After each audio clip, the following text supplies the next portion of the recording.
આજના સમયમાં મનુષ્ય પોતાના જીવનમાં ઓવરથિંકિંગ અને ડિપ્રેશનનો ભોગ બનતો જાય છે. નાના બાળકથી લઈ અને વૃદ્ધ વ્યક્તિ સુધીના લોકો આ સમસ્યાનો સામનો કરતા હોય છે. તો આજે આપણે આ વિડિયો દ્વારા સમજીશું કે વધારે પડતી ચિંતાથી કઈ રીતે બચી શકાય અને તેને હંમેશા માટે આપણા જીવનમાંથી કઈ રીતે દૂર કરી શકાય. તો મિત્રો, આ વિડિયો તમારા માટે ખૂબ જ ઉપયોગી છે. વિડિયોની શરૂઆત એક નાનકડી સ્ટોરીથી કરીએ. ગામડામાં રહેતો એક જુવાન છોકરો જૂની ખરાબ યાદોને ભૂલી ન શકવાની આદતથી પરેશાન હતો અને વારંવાર એક જ વાત વિશે વિચારતો હતો. જો કોઈ તેને કંઈક કહે અથવા તેની સાથે કંઈક ખોટું થયું હોય તો તે આખો દિવસ તે એક ઘટના વિશે જ વિચારતો રહેતો. તેના મગજમાં આ જ વાત સતત ઘૂમરાતી રહેતી. પછી તેણે કાં તો તેની સાથે બનેલી કોઈ ખરાબ ઘટના માટે તેના નસીબ અને ભગવાનને શ્રાપ આપતો, અથવા તો જે વ્યક્તિએ તેને કંઈક કહ્યું હોય અથવા તેની સાથે કંઈક ખોટું કર્યું હોય તેના પર બદલો લેવાના વિચારો કરતો રહેતો. તેની વધુ પડતી વિચારવાની આદતને કારણે તેના ન તો લોકો સાથે સારા સંબંધો હતા અને ન તો તેને કોઈ કામ સારી રીતે કરતા આવડતું હતું.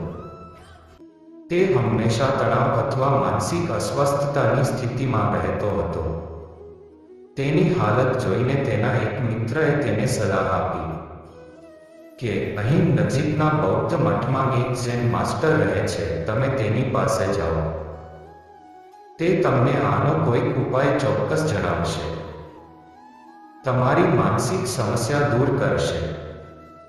યુવાન છોકરો ઝેન માસ્ટર પાસે જાય છે અને તેને તેની સમસ્યા સમજાવે છે કે તે કેવી રીતે એક જ ઘટના વિશે વારંવાર વિચારે છે અને જૂની ખરાબ વસ્તુઓ અથવા યાદોને ભૂલી શકતો નથી.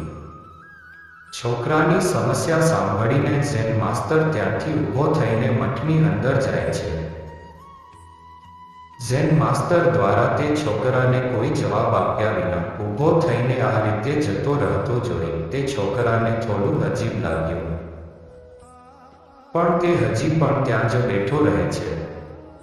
તે જુએ છે કે માટીના ગ્લાસમાં પાણી ભરીને ઝેન માસ્ટર તેની તરફ આવી રહ્યા છે. ઝેન માસ્ટર આવીને છોકરાની પાસે ઊભા રહે છે. પછી છોકરો પણ તેની સામે ઊભો રહેવાનું કહે છે. ઝેન માસ્ટર છોકરાને પૂછે છે, કહો આ ગ્લાસનું વજન કેટલું થશે?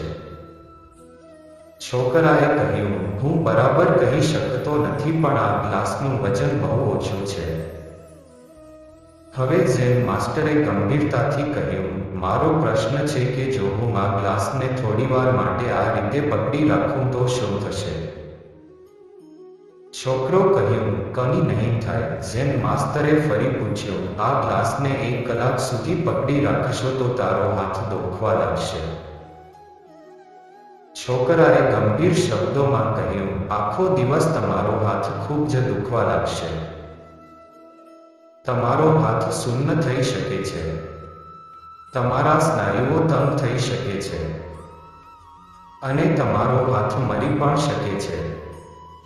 ઝેન માસ્તરે કહ્યું, સરસ. પછી તેણે તે ગ્લાસનું વજન ઓછું કર્યું અને છોકરાને પૂછ્યું, આ દરમિયાન કાચ બદલાય છે? છોકરાએ કહ્યું, ના, વજન નથી વધ્યું.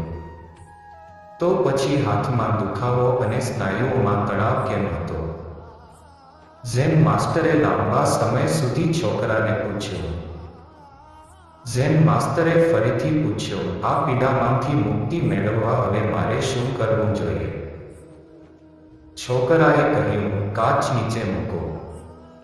ઝેન માસ્તરે કહ્યું, બરાબર, અને જીવનની મુશ્કેલીઓ આવી જ હોય છે.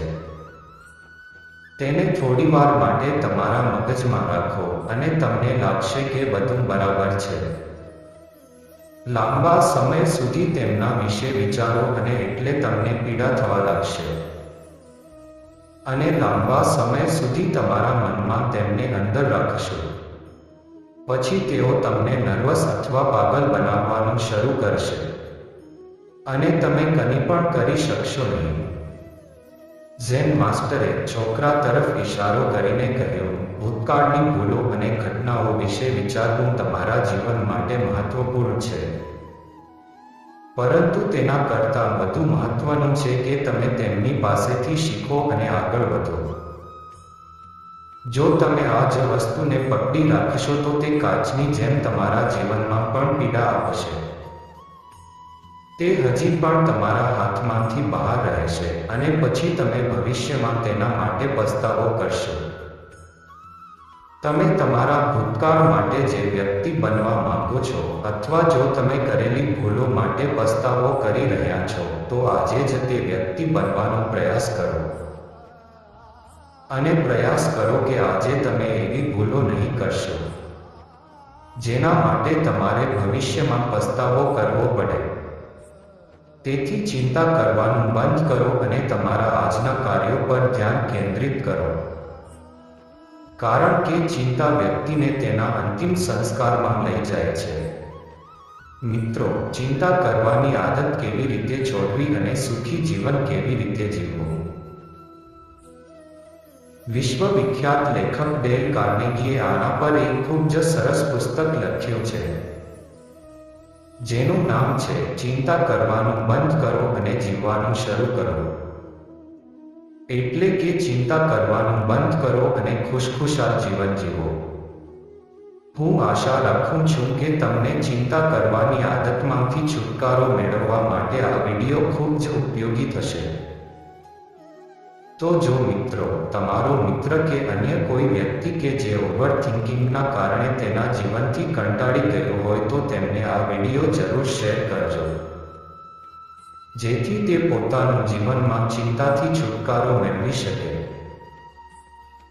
જો મિત્રો તમને આ વિડિયો ગમ્યો હોય તો આ વિડિયોને એક લાઈક આપી દેજો. તમારા જીવનને એક ઊંચા ધ્યેય સુધી લઈ જવા માટે મદદરૂપ થાય એવા આવા જ નવા વિડિયો જોવા માટે અમારી ચેનલને સબસ્ક્રાઇબ કરો. તો ચાલો મિત્રો, મળીએ એક નવા વિડિયોમાં. ત્યાં સુધી જય શ્રી કૃષ્ણ.